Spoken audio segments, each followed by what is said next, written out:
দুনিয়া কিছুই না, কিচ্ছু না দুনিয়া। সকালে আপনি না থাকলে আপনাকে বিকেলেই এরা মাটি দিয়ে আসবে।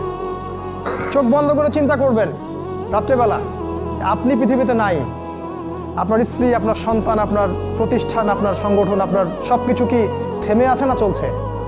সব চলবে ভাই, কেউ থেমে থাকবে না, শুধু আমরাই থাকবো না। অতএব আমাদের কবরের চিন্তা আমাদেরকে করতে হবে। জ্ঞান অনুযায়ী আমল করি, অবহেলা না করি ইনশাআল্লাহ। 3 নাম্বার, আদর্শ পরিবার গঠন করেন। পরিবারটা হবে ডিনামাইট। রাষ্ট্র বিশ্ব কই যায় যাক, আপনার পরিবার যেন ইসলামের আদর্শের উপর থাকে। কারণ কু আনফুসাকুম ওয়া আহলিকুম নার, নিজে বাঁচো জাহান্নামের আগুন থেকে, পরিবারকে বাঁচাও। আপনার ছেলের ব্যাপারে সচেতন হন, মেয়ের ব্যাপারে সচেতন হন, স্ত্রীর ব্যাপারে সচেতন হন। আপনার পরিবার, আপনার রক্তের সম্পর্ক, আত্মীয়, এদের মাঝে আপনি দিনের প্রচারটা করেন। কোথায় কে জাহান্নামে যায় যাক, ওটার পরের চিন্তা আপনার, ওটা চিন্তা আপনার করতে হবে না। এখন আপনি আপনার পরিবারের দিকে ফোকাস করুন। যদি আপনি পরিবারকে